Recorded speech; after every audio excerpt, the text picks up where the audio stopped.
Welcome to Waitapu Thermal Wonderland. First of all, I'd like to thank everyone for their patience from getting from point A to B. It's most appreciated. Anyway, without any further ado, let me give you a little bit of history on the Lady Knox Geyser. Now, this phenomenon was discovered 100 years ago. Now, 100 years ago, our lovely lady here looked nothing like this. She looked more like the centre-lip you see behind me here, with the small manuka tree growing from it. Now, the story goes something like this. 100 years ago, New Zealand was unfortunate enough to have its first open prison.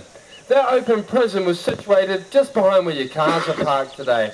Now, those prisoners, their labour was used for clearing the scrub-like plant around us, this manuka and kanuka.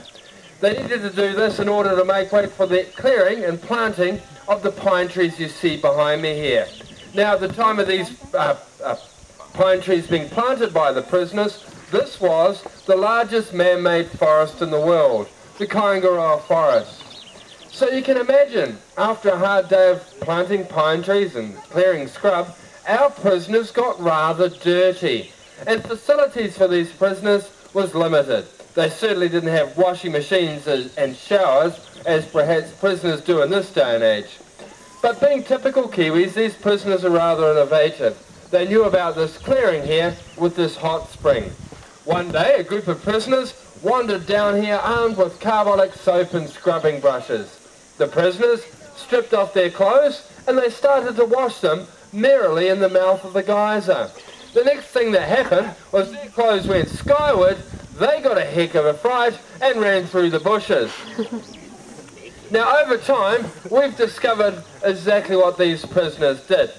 In this little brown bag here is 300 grams of an environmentally friendly surfactant, very similar to soap, which I'll add to the geyser now.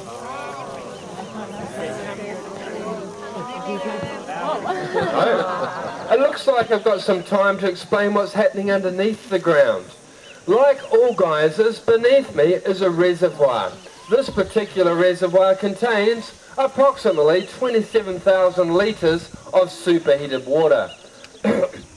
we also need to use our imaginations a little bit. This reservoir beneath me is actually divided into two chambers. Hey, get back down.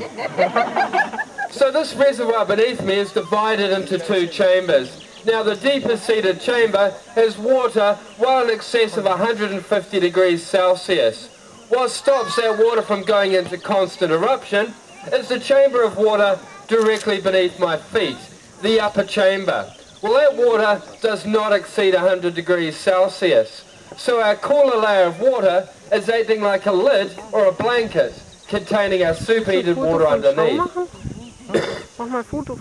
Excuse me. Now, by me dropping 300 grams of surfactant into the mouth of the geyser, that soap is dispersing itself along our cooler chamber of water. And what it is doing to that water is breaking the surface tension or softening the water, which allows our superheated water underneath to expand and mix with the cooler water on top. Now, as two extreme temperatures of water mix together, the water flashes into steam. And with that flash of steam, hopefully in a few moments' time, we'll have ourselves a hydrothermal eruption.